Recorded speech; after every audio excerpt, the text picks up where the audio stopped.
Step into the shadows with Paranormal M, your gateway to the supernatural. Subscribe and turn on notifications to explore the mysteries of the unknown. Get ready for a spine-tingling experience like no other. Creepy call center experience. So a little background.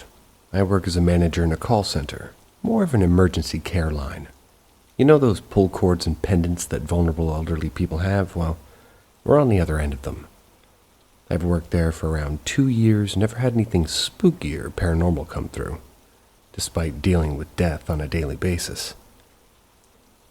I want to start by saying I do not believe in the paranormal, nor am I religious, and I'm still trying to rationalize the events that took place. Although I didn't see them firsthand, they still sent chills down my spine. It was a Friday night, must have been around 21:30, as I had just come back from my break.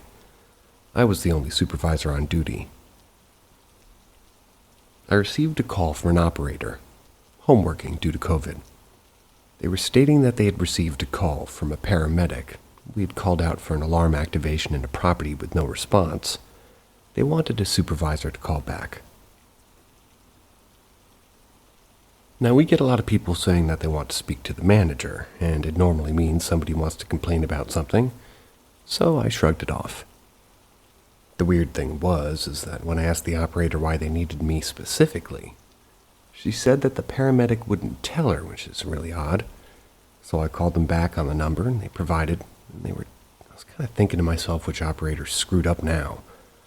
Must have been relating to a mistake. When the paramedic answered, he sounded a little shook up, not specifically scared, just awkward and nervous, which was weird as the thousands of calls I've made and taken from paramedics, they always been so confident. He answered with, "Hey, sorry I have asked you directly. I just want to know, some people got upset with this kind of stuff." Now, to me, that's code for I've just found a resident that's passed away and I didn't want to upset an operator. So I got ready to take down the details of the deceased. He gave me the address of the emergency and what the call-out was for. I brought up the details in our system, and we didn't have anyone listed in the property, which isn't uncommon. Maybe we hadn't been informed of a new tenant yet. The paramedic advised calmly but nervously that he had attended, and no one was in there, and there was no problem. Which was weird, because why couldn't he just tell an operator that? Then he said that something weird happened in the property, something that he needed my help to explain, as he couldn't find a logical conclusion. He said that he arrived at the property at the same time as the house manager, who had also called out just after the paramedics.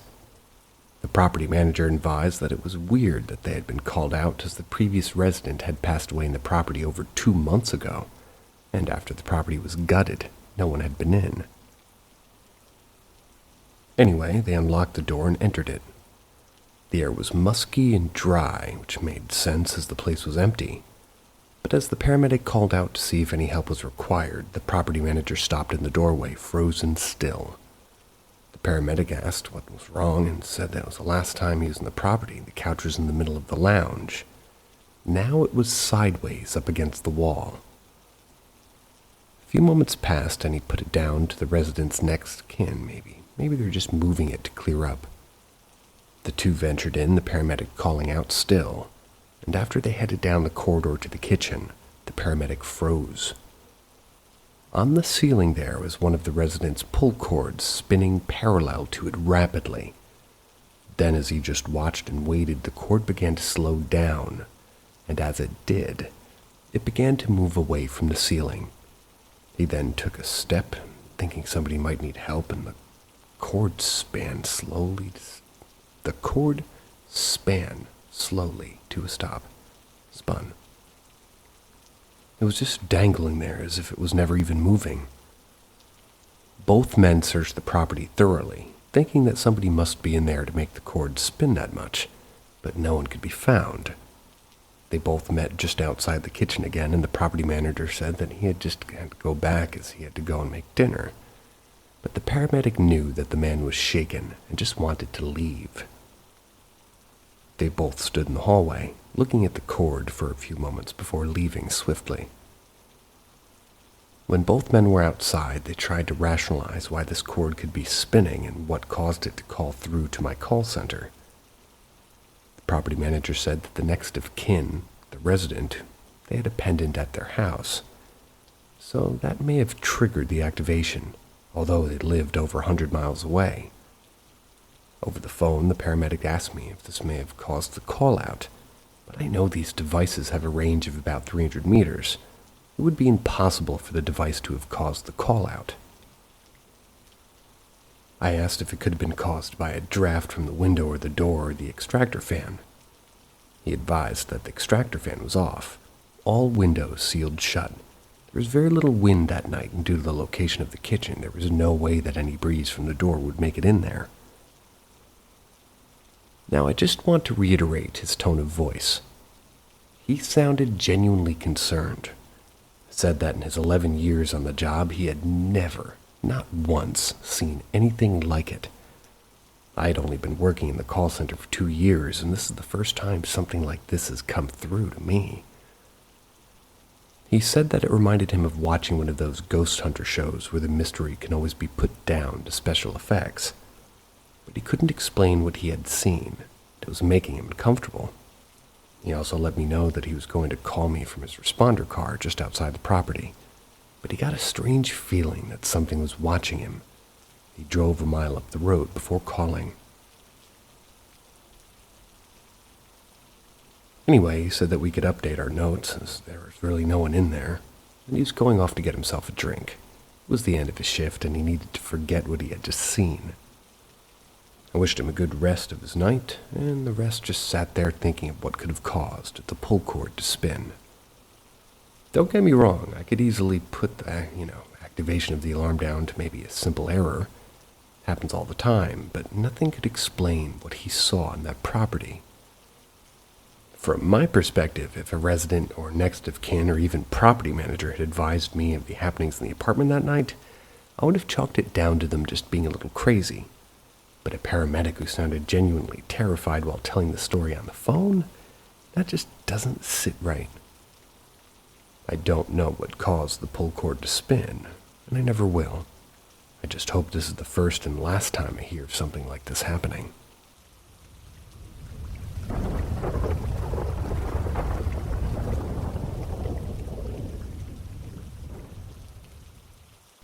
Ask Reddit.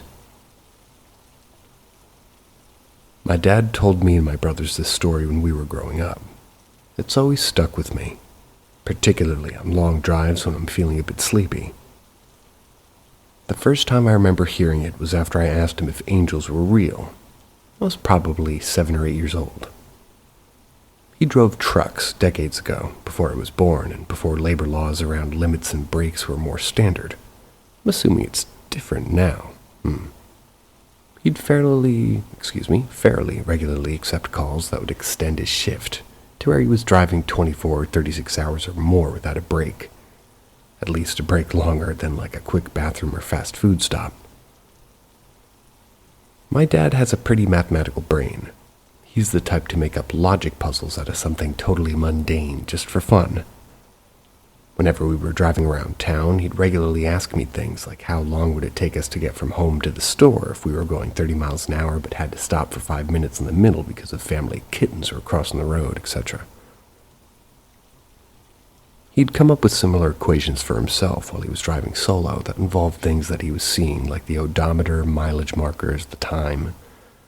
Then he could test his speed based on the equation. One night after having already driven a particularly long day, he noticed his eyes getting droopier and the whole roll down the window and blast the music up thing didn't seem to be helping much. It was a rainy night on a pretty windy mountain road without a shoulder to pull over safely. So he started doing those logic games out loud to keep alert and keep awake. He was saying something to the effect of, I just passed mile marker 146. So what time will it be when I reach 200 if I'm going 55 miles an hour? He closed his eyes, took a deep breath, and felt his head do the nod jerk thing when he woke up with a gasp. He opened his eyes to see he was driving straight toward mile marker 158, which would have sent his whole truck tumbling down a random-ass mountain ravine. He was able to crack the core safely back, but it was a matter of seconds between that reality and certain death. He insists to this day that he slept through 12 miles of windy mountain roads going 60-plus miles an hour, only to wake up right at the last moment between life and death. The story usually ends with him tearing up saying, "I don't know if there's angels, but I know there's something bigger going on in this universe than our human brains have been able to understand yet. If I wouldn't have woken up right when I did, you kids wouldn't be here today." And that's something that feels pretty close to spiritual.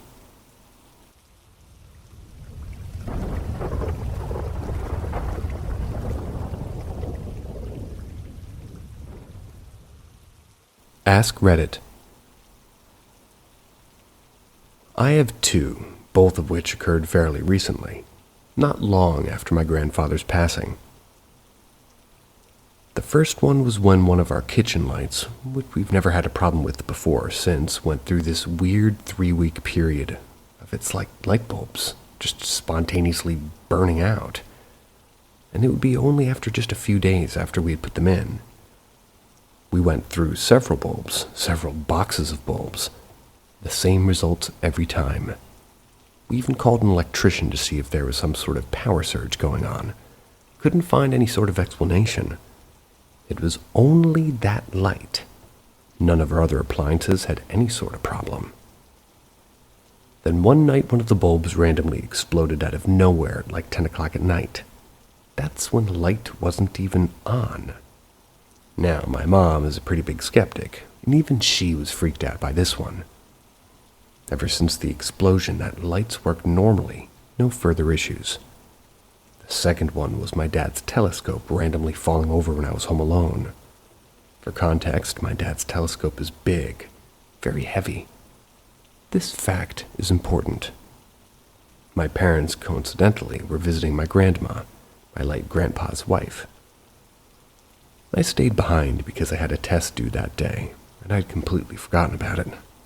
Thanks online course for not notifying me. Anyway, so I'm home alone, kind of mentally kicking myself for my stupid mistake and not being able to go see Grandma because of it. That's when I hear the loudest crash I've ever heard in my life coming from downstairs. It sounded like the front door being slammed open. I thought someone was breaking into the house, and I'm legitimately terrified, like fight or flight response fully activated. Grab my knife, go downstairs, mentally preparing to stab a man if I have to. My dad's telescope is on the floor. That thing is way too heavy to fall over on its own. There were no open windows, so it couldn't have been the wind. Something would have had to have pushed it, but when I searched the house, no one was there. What was even creepier was that there were like drag marks on the carpet, meaning that the telescope moved at least a few inches along the floor before it tipped. Still freaks me the hell out.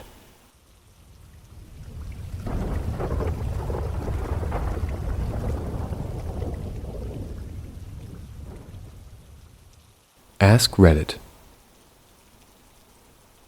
For background, I live in Southeast Asia. I live in the capital of my country. It's a very modern big city setting. My parents are both doctors, but their parents, both sides and both grandparents, were witch doctors. We call them bomos, or dukuns. My mother is prone to having strange premonition-like dreams, most of which we can usually brush off because of how minor they tend to be. This particular incident, she didn't dream of anything, or so she thought. That should have been the first red flag. She woke up that particular night hearing tapping sounds at the window of her bedroom. She decided to open it up and let whatever was tapping the window into her room. Assuming it was her cat, she walked ahead of it to open the door to my bedroom. I was asleep. According to her at this point, she walked back to bed as it was like 3 a.m. and she had her clinic opening at 8 a.m. She recalled stepping onto something wet. She turned on lights only to find a trail of blood from the cat. She led to my room. Apparently, that was bad enough to jolt her out of her sleep. After she realized she had been asleep, she ran to my room with a fucking machete. Here I was, sitting on my own ass bed, comfy as hell at 3 a.m. I remember seeing something crawl in beside me, thinking it was my cat. I hugged it. Whatever it was wet and cold, pulled itself out of my grip, and in the dark, it looked like a human head, with the spine and entrails dangling out. I remember punching it repeatedly as it bit my left arm and face, and I can still remember the static shock I felt when it first connected. In comes my mother screaming and smacking the head with her thankfully sheathed machete. After a few smacks, she left me to keep punching the grotesque helium balloon as she went to open my bedroom window. I felt the cord rip itself out of my hands. That night was spent cleaning my cuts and blood off the floor and changing my bed sheets.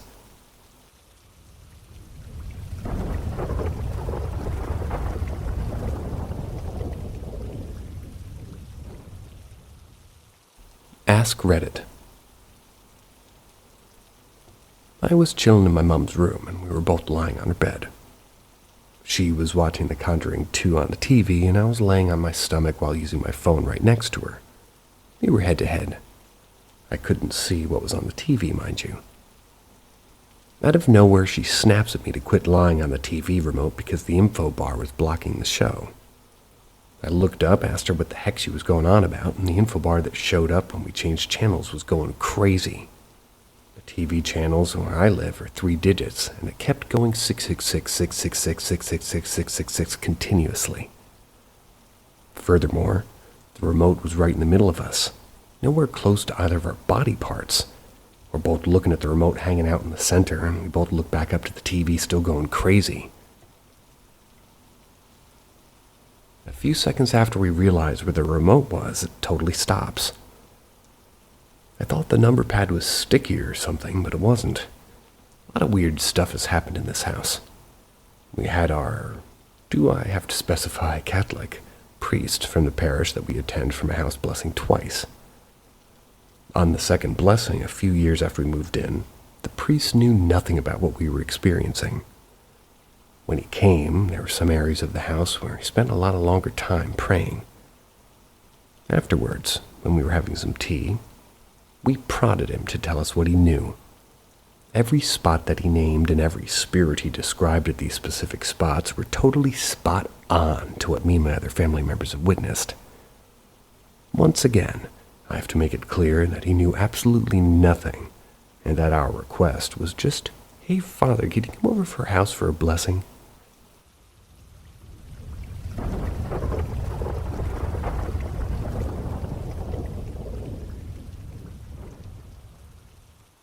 Ask Reddit.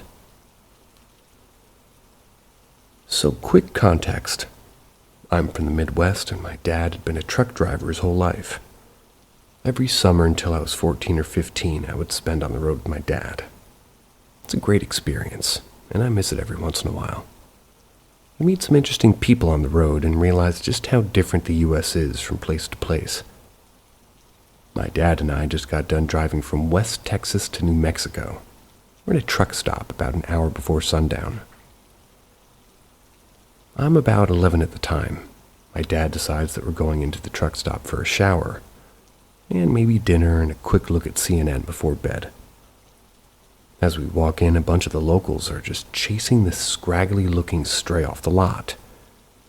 I've always been a huge animal lover, so I ask Dad why they're chasing and throwing things at that dog, and my dad just says that we aren't from here, and it's best to just leave them be. We take showers, eat a nice meal at the diner attached to the truck stop, head back to the cab with leftovers. As we're heading out, it's already getting dark, and I see that scraggy-looking stray dog ducked underneath the trailer. I peel the meat off my pork chop bone and toss it to him. The dog just kind of slinks over and looks me up and down before wagging his little nub of a tail at me and picking that bone up. The dog turns and books it, because there's this ancient-looking native woman with skin like a Gucci handbag, and she's shrieking at me. My dad turns around and sees this old lady screaming at his kid and walks over and starts chewing this old lady a new asshole. That's until they both figure out what happened. Now, I was freaking out to this really, just absorbing much, but After she went off, my dad just told me that I didn't do anything wrong, and the locals are just weird about some things. That's all I really thought of it at the time. Then the story ends, and I want to know more.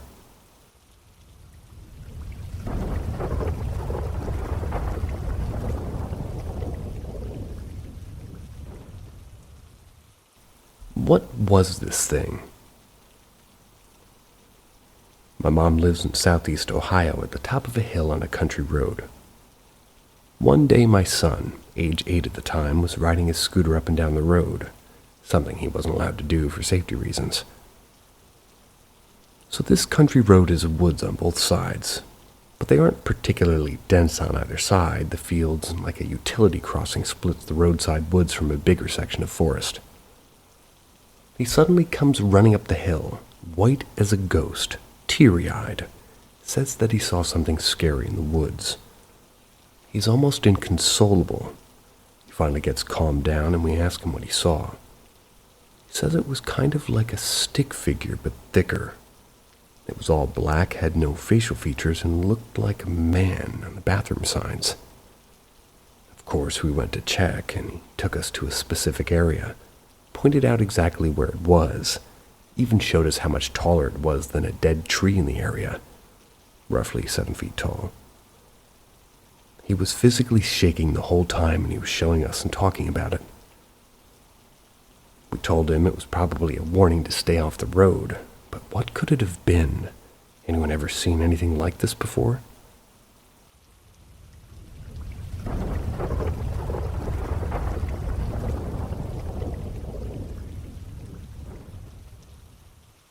What was this? Okay, so for context, I was home alone, as far as I know, last night. I live in a pretty rural area in a tight-knit community with only a couple hundred people in the town. So chances of this being a break-in or something is low. Even then, it didn't really explain it. I had 3 rather creepy experiences in the middle of the night last night. I have always been a rather disrupted sleeper, waking up several times a night for no apparent reason. But nothing like this has happened in a couple of years. Prior incidents have been chalked up to overactive imagination of a young kid. I'm now old enough to be almost certain that the most recent incident was not my mind playing tricks on me. So I wake up in the middle of the night and there's this banging sound coming from my kitchen or veranda. I have cats, so I don't really suspect much, but I go to check just in case one of the cats is injured or scared. When I get into the kitchen, my cats are nowhere to be seen. I presume that the banging was the wind. That's until I turn around, look out one of my windows onto the veranda. The lights suddenly flick on into a red color. They're those Christmas-type tree lights that can change to any color and have no motion sensors on them. The switch to the lights is also outside. My cats are kept inside, so it couldn't have been them. I go back to bed a little bit creeped out, and I wake up again a couple of hours later to a weird scratching type of sound coming from the corner of my room. Except I can't see what could be causing it. It sounds like claws being dragged along the wall, but when I look, there's nothing there. I turn back around my bed, and my dog's bed. It's been moved into the middle of the room. She's nowhere to be seen. My dog is a small Jack Russell. Wouldn't have the strength to move the bed. This terrifies me a little bit because my dog has separation anxiety and gets scared when I exit a room. She follows me everywhere, would never leave a room that I'm in, at least when she has a choice. Some of you may be assuming that she left to use the litter box or something. She would rather go to the toilet on the floor in a room I'm in than leave to use the litter box. Trust me, it's happened. I go back to bed once again, very creeped out. This final incident is the one that scared me the most. I once again wake up and it's still late at night. There's no noise to prompt me to leave bed, so as I mentioned earlier, I wake up a lot during the night. This isn't unusual, so I close my eyes and try to go back to sleep. It's only been a few moments when I hear a feminine voice kind of whispering in my ear. She talked for a couple of minutes in a language I couldn't understand. I didn't open my eyes to see if there was anybody there, because if I can't see them, they can't see me. I don't remember falling back asleep after this, and I woke up in the morning with perfect recollection of all the events. I'm not sure if this is connected, but my black kitten had been acting really spooked and odd the past couple of days. Can anyone explain what this may have been?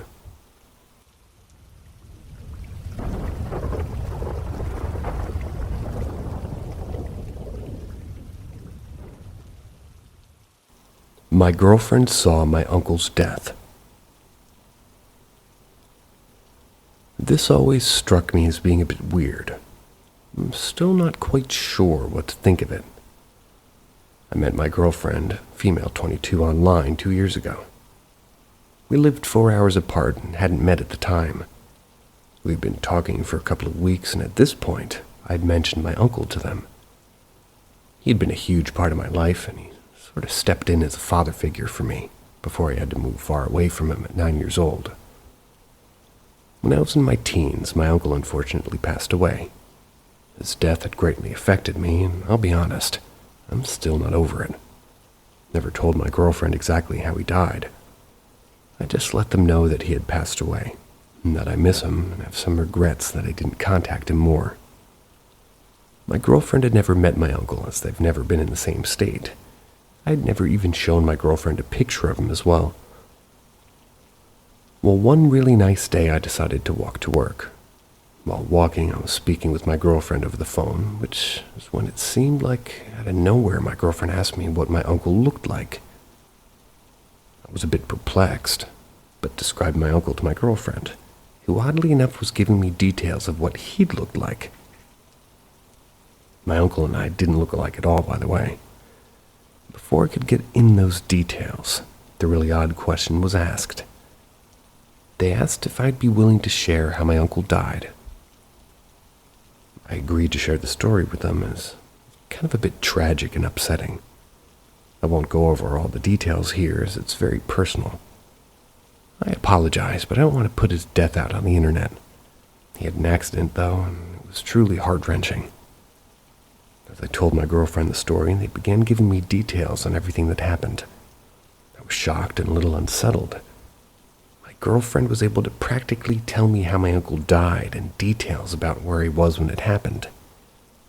I didn't know what to say, but my girlfriend then told me. I had a dream and had seen this all happen. I'm not sure how that happened. I do know that my uncle sometimes appears in dreams and checks up on us. My mom's told me he'd appeared in her dreams and told her that she needed to wake up so she'd be ready to take me to school in the morning before it was too late. He's appeared in my dreams as well with his iconic laugh and just would check up on me. I'm not sure what that means. I'm not sure if he shared that information with my girlfriend and why his death, if he did, or if it was beyond that. It's still something I think about 2 years later with my girlfriend.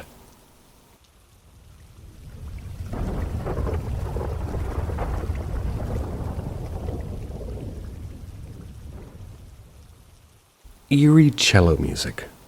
Read to the end. You got it. I've moved into my house about 3 months ago, and some weird things have been happening. Context. This is a house built circa 1890 and used to be a medical office as well as a house. It was used by a doctor and his wife. Couldn't find out what specialty it was, but he just did some consulting here. The doctor died in his bed in the house. His wife also died here too.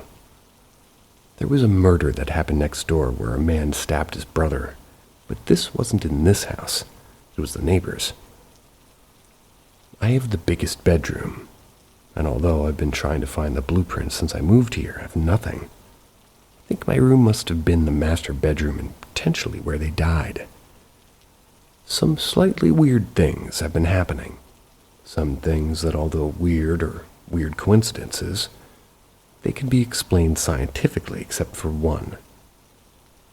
First thing is that happened. It was very commonly, it's like the wall behind my bed. By the way, there's nothing behind the wall in the house, just ends there.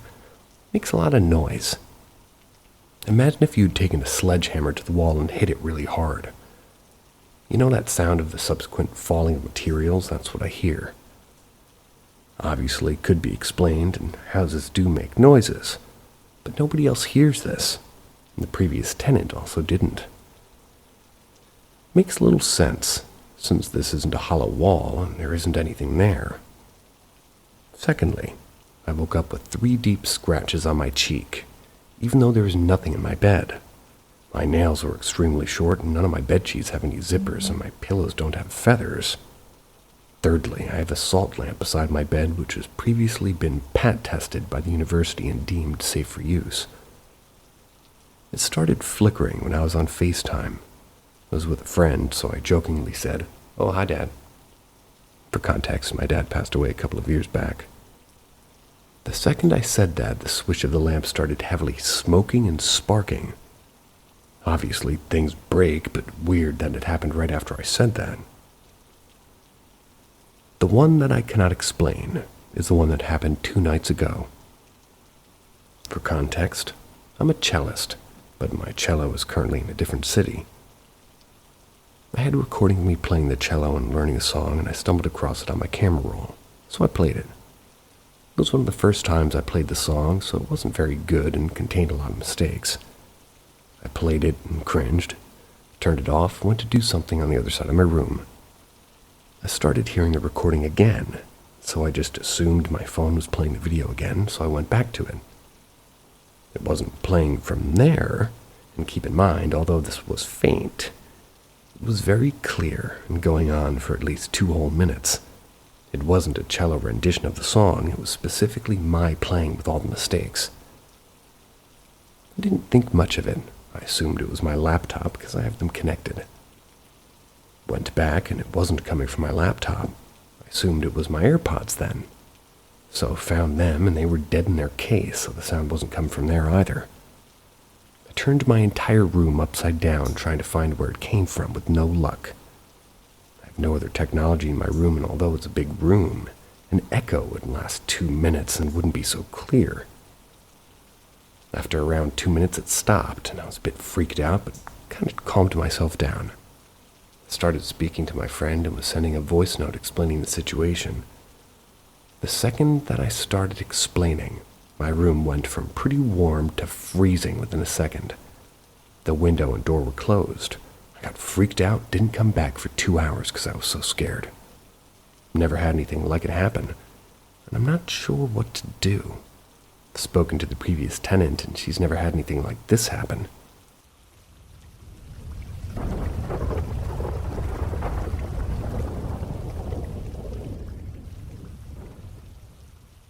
Ask Reddit. Working on ships, some are pretty old, and you hear some weird stories. 4 years ago, during a South American season, I used to hang out with the Brazilians. Fun and all cool people. One was a gift shop manager. He'd rant and rant about how his team is lazy and how they keep trying to weasel out of working because they claim to see a little girl running around the gift shop. One night we were having coffee with the head of the photography department. He's a bit extra salty, talking about how he'll have to do an extra couple of hours because of his team. In the middle of the night, I get a call from the photo manager. She tells me her friend is in her cabin crying and shivering. I run over thinking he got some bad news from home or something. Turns out he was working in his office. The door faces a long mirror that covers most of the wall, the closed section. And after hearing giggling, he saw the shadow of a child run through the reflection, as if she was leaning to look into the door while trying to hide, only in the reflection. He says he jumped up and ran out, and the giggling and the sounds of tiny feet running around the shop and into the casino is on the same deck. I'm not big into the paranormal, but the following day I mentioned this to my boss. She told me that about 20 years back, a little girl came out of the theater with her parents. She was running up ahead of them around the gift shop, but eventually she went into the casino, coming out of the atrium. A drop with glass lifts, and that goes from deck 12 to 5, so it's a good drop.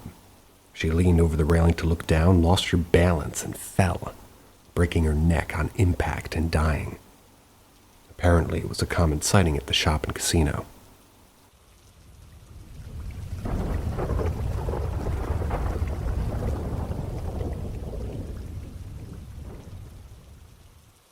Ask Reddit.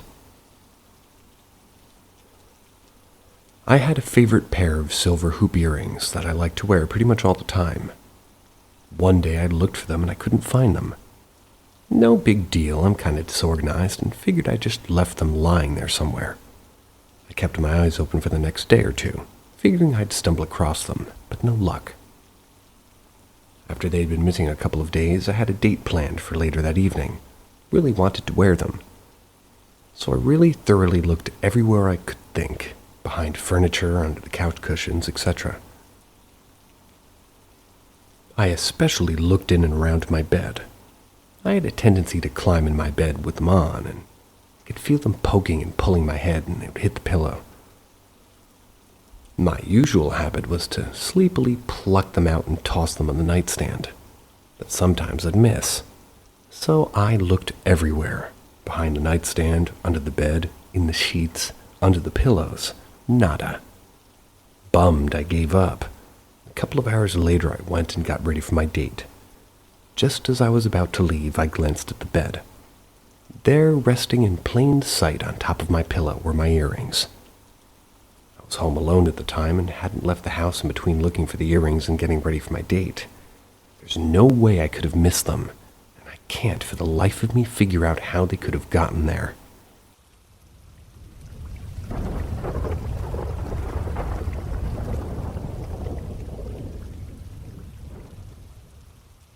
True Ghost Stories from the Caribbean, or Caribbean, however you want to say it. Personal Experience Part 1. So first I'll say I grew up in Jamaica, and almost anybody that's from there will have stories, especially since Jamaica was once a country filled with slaves that were often mistreated, passed away in gruesome ways. I'll start with the mild experiences and move to the more extreme. Around 5 years ago, I stayed at my house with my uncle. The house was built on top of an old slave plantation. It is said that there were still graves under the house as they just built a new community over it. One day in the early morning, I was on my computer. For some context, I had a desk right next to the veranda where the dog would stay sometimes. Anyways, as I logged into my computer, I noticed my dog growling at me. I was really spooked because the dog never did that before. I yelled at him to stop, but he was still growling. But I soon realized that I was not what they were growling at. I saw a shadowy figure in the corner of my eyes. As I turned around, I saw what looked like a floating shadow with no legs, and a feeling of dread came over me, like piercing fear just taking over my entire body. Never felt something like that before. I tried to keep my cool. I turned around, closed my eyes, and prayed, as the dog was still growling and barking. I said Psalm 23, "The Lord is my shepherd, I shall not want." It is known for being a very powerful psalm, and I asked God to protect me under the blood of Jesus, though I do not remember the exact words. As I opened my eyes, looked back, the shadow stared, then flew from left to right, never coming inside, mind you. It was through the window that it looked. Weeks passed, and only ever one other paranormal experience happened. I know I wasn't crazy because there were 5 other people with me at the time. Basically, there was a knocking. Think of a dog wagging its tail against a washing machine, which is exactly what we thought it was. None of us had the balls to check. It went on for a couple of minutes until it suddenly stopped. We all started looking at each other. There'd be knocking on our front door. Boom, boom, boom. We all ran to our uncle's room, telling him the house was haunted, to which he began to laugh at us. True Ghost Stories from the Caribbean, or Caribbean. Personal Experience Part 2. Anyways, for context, let's go back 2 years. I had an aunt who was very loving, and I enjoyed visiting her every chance I could get. She would make the best food, however she specialized in fish, which is ironic because she was a cat person. Before she passed away, she had like 12 cats, one of which chased me when I was younger, but that's a story for another time. Anyways, she had 2 children, a boy and a girl. They had different fathers, though. For privacy reasons, I will kind of give them nicknames. So, Jake and Amoy. Jake was the older one, and Amoy was the youngest at the time that she was still in a stroller. Sadly, my aunt had issues with Amoy's dad, who didn't want to pay child support. He even threatened her multiple times, but she refused to back down. What was she going to do after all? She was a single mom who only made money as a hairdresser. Maintaining 2 kids in a third-world country is not easy, especially when you're alone. But the father didn't care. There was a break-in at my aunt's next-door neighbor. They were shot and killed. My aunt, feeling scared, went to stay with my uncle. About 5 days after we heard there was another break-in. This time it was her house. She wasn't there at the time, however they did ransack the place. Fast forward about 1 week after my aunt and my uncle got into an argument. To be honest, to this day I'm saddened the way that it happened. But my uncle, in a fit of anger, said that she should leave, to which she did the same day as a matter of fact, and that's the last day I would ever see her again, because not even 2 weeks had passed and I heard my mom crying her eyes out on the phone. The story goes like this. She had a call to do a lady's hair, but it was all a trap. The lady never came. Instead, there was just a lone car driving slowly down the street and a man walking alongside it, following her. She walked for a bit before turning to talk to the old man. I believe she wanted to ask the time in order to break the tension, but he opened fire, shooting her over 8 times in front of her daughter and son. Then jumping in the getaway car and fleeing.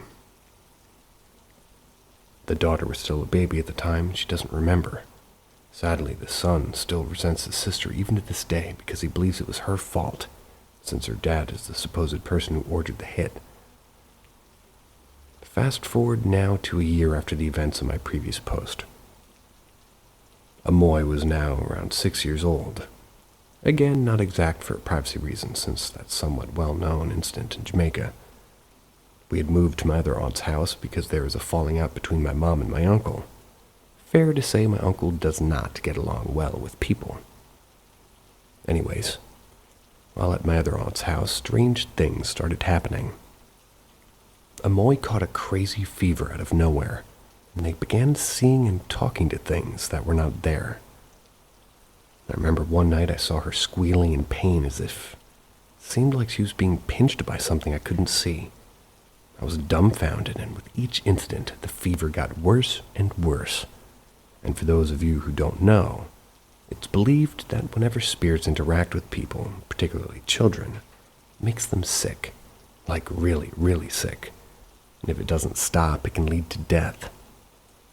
I thought maybe my late aunt was trying to play with her daughter, but the thing is my aunt loves her children dearly, but never hurt them. So to this day, I'm not exactly sure what that was. But it went on for days and there was nothing I could do. I would pray and it would stop and then start back again, each night, over and over. Her brother didn't comfort her aside from the fact that he still resented her. Pretty much the whole family that was at my aunt's house avoided the situation, but I told my uncle what was happening, and he immediately came, took her away to his place. Afterward, he didn't tell me much, but the only thing I know is that the incident stopped happening as far as I know. Anyway, I moved to the U.S. maybe 1 year after. Haunted House. True Caribbean Stories. Personal Experience, Part 3. So this was about 10 years ago, where I lived at a huge house, which we got for pretty cheap. I believe it was around 30,000 JMD, or less than 300 USD in rent.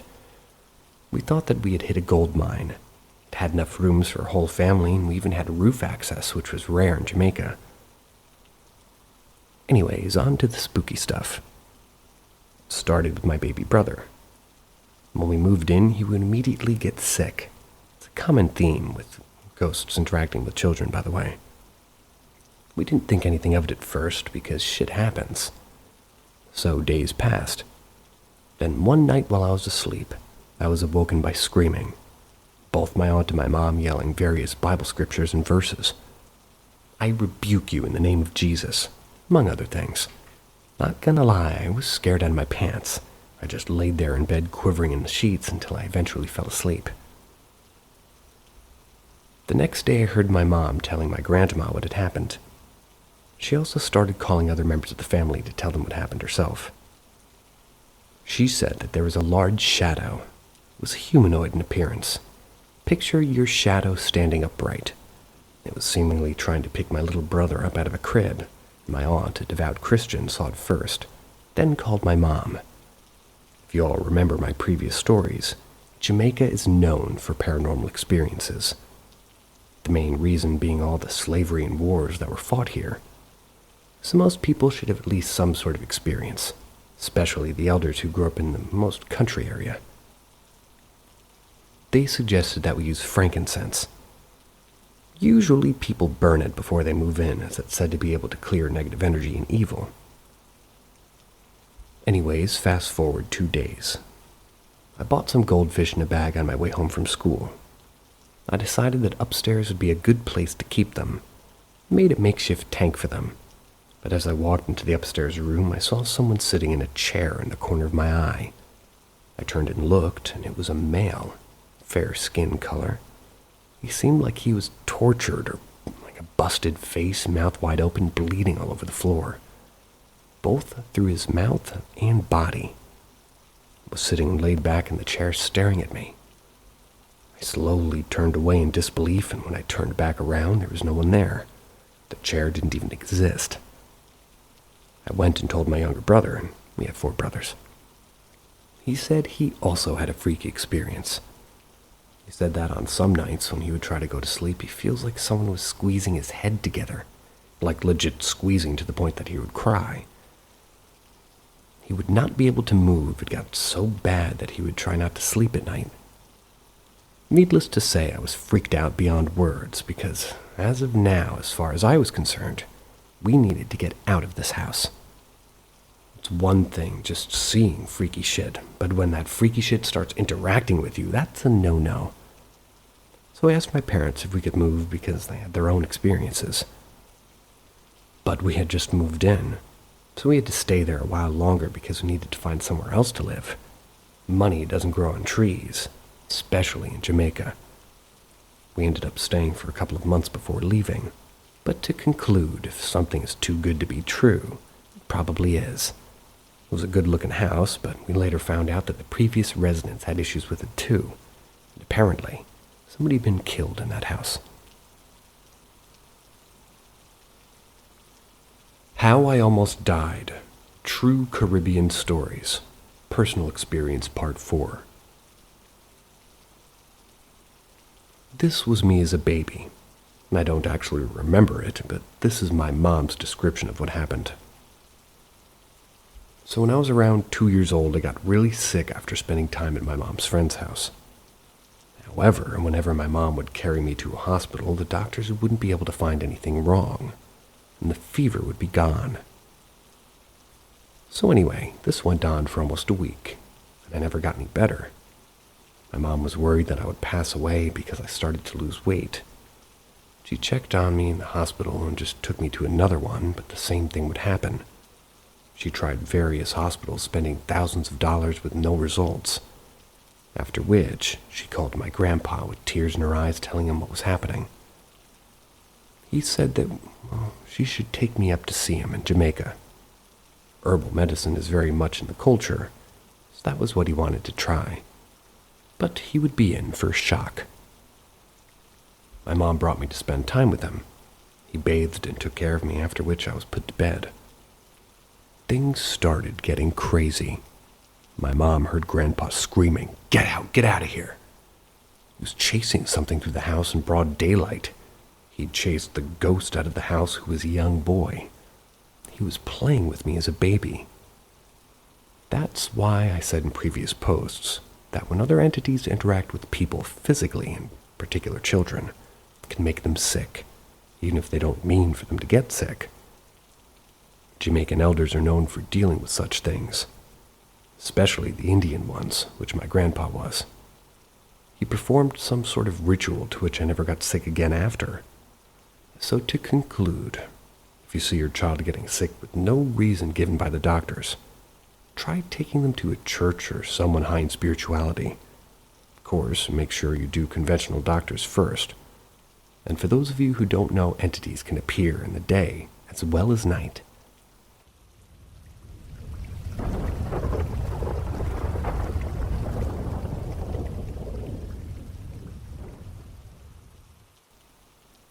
Suicide at the Barracks on 5th Armored Division Drive.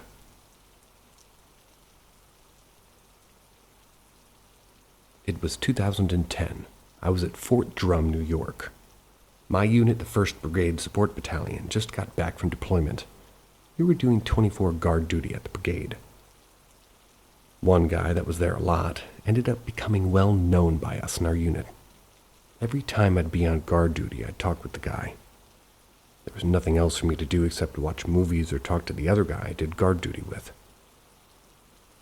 So I'd wind up talking with the guy a lot, and eventually he told me his story.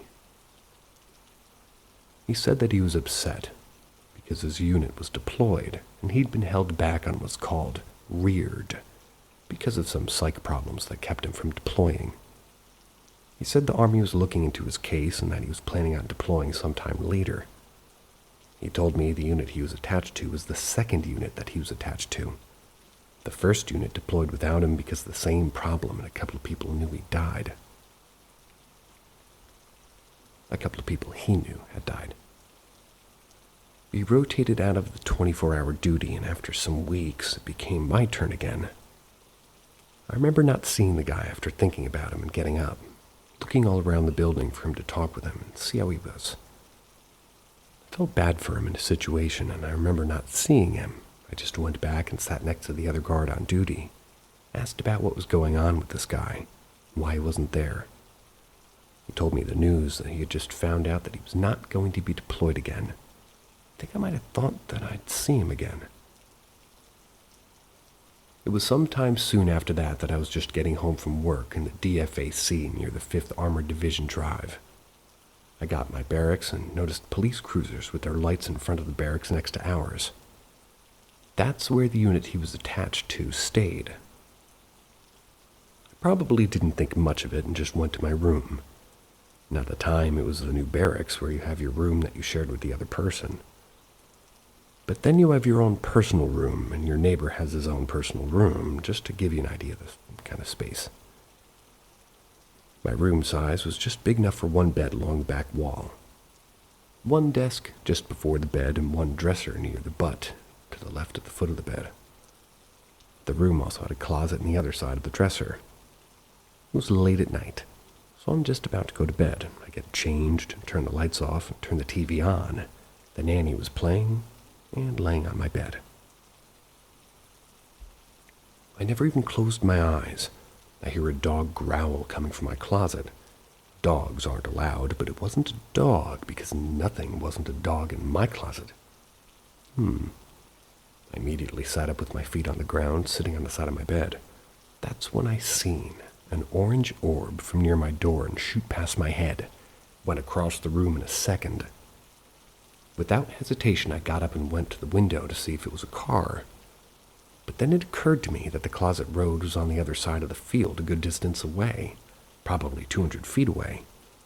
The tree lined the road in front of the field. There wouldn't have been any way that a car could have caused that. Plus, I remember the blinds being down.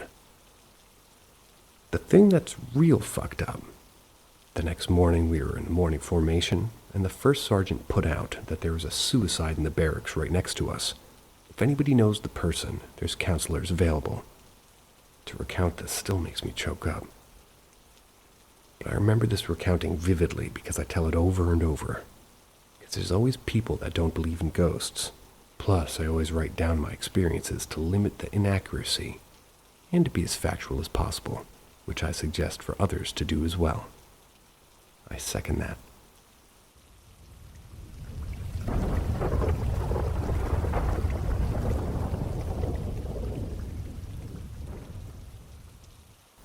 I think my departed best friend is hanging with me.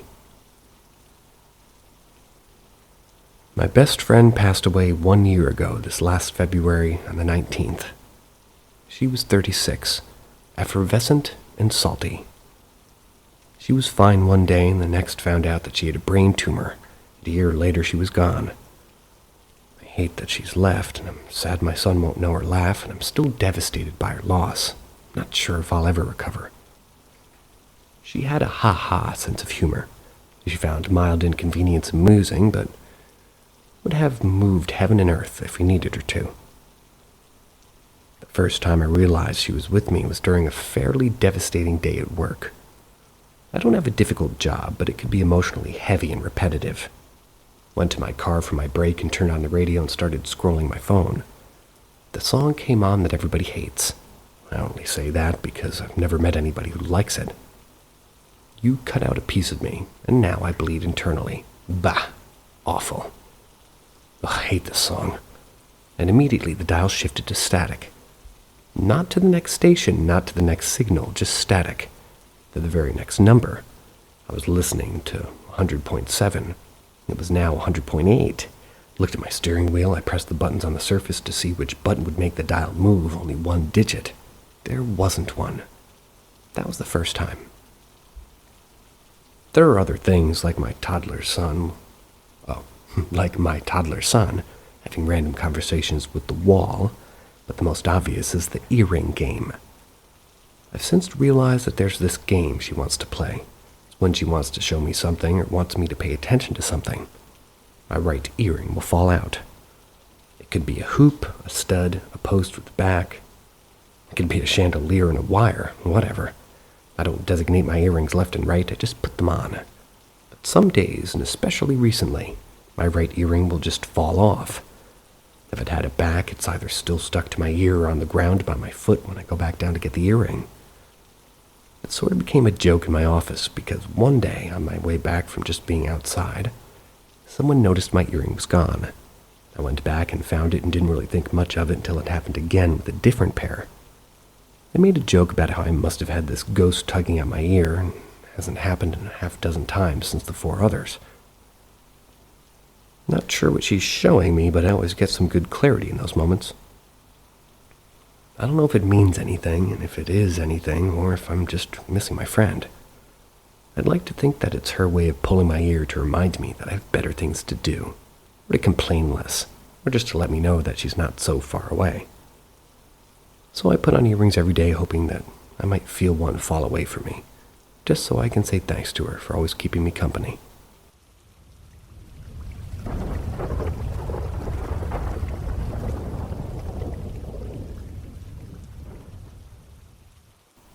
Childhood experience that I can't shake 40 years later.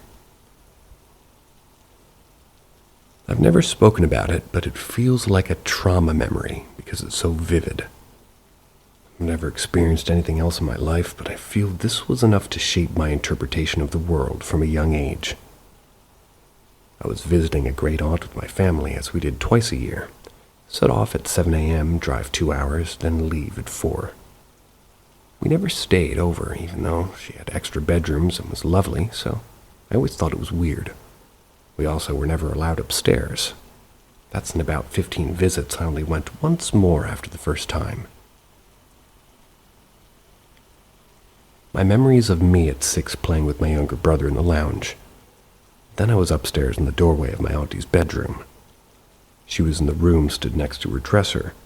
She was acting strange. The vibe was off. She asked if I'd like to come over to find her jewelry box and choose a piece. My spider sense was going bananas. I was a very smart kid. I pretended to walk toward her and then turned and ran to my parents in the room below, which is the kitchen with the table and chairs up against the wall. When I got there, I was shocked to see my auntie chopping vegetables. I looked toward the outside door, wondering if there was some stairs or a fireman's pole. Like, how the hell did she get down so fast? I asked her, and she virally blanked me. My parents laughed and said, "Don't be silly, go play with your brother." I was fuming and confused, so I just went and played. My mom went upstairs with my aunt a few years later to get something. She was getting something that she'd been given. I followed them up and started staring at every room looking for this woman. I was told sharply by my mom to go back downstairs as she could see my aunt getting anxious. Then another year later, it was still playing on my mind. It would have been maybe 10. I asked my grandmother, my auntie's non-identical twin, whether she had another twin that's identical to Auntie. I assumed there was some reason why they hid this other aunt, or it was a ghost. I couldn't recall her response, but I have a feeling that she said it was a twin that died. But then again, I can't recall that either. I really want to ask my mom, but don't want to be seen as weird. I have since learned of doppelganger ghosts, and they assume identities.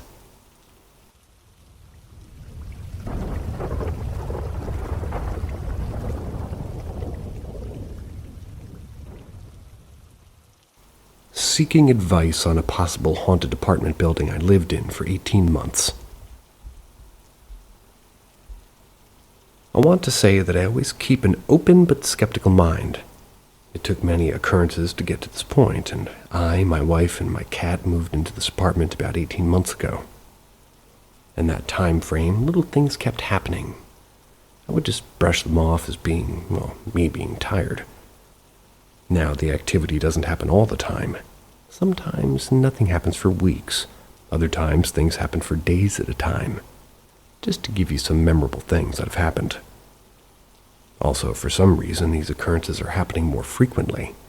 More things seem to happen to me, and they only happen to my wife very seldom. My 2 kittens also react to it as well.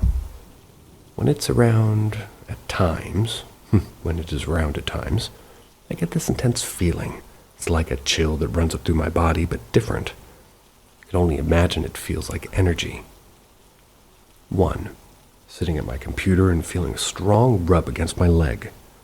I was sure it was my cat at the time, but when I reached down, there was nothing there.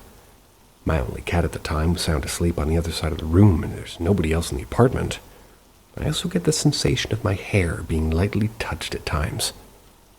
2. My wife woke up freaking out, swearing that something was touching her. Normally, that would be me, but I was in the living room with our only cat.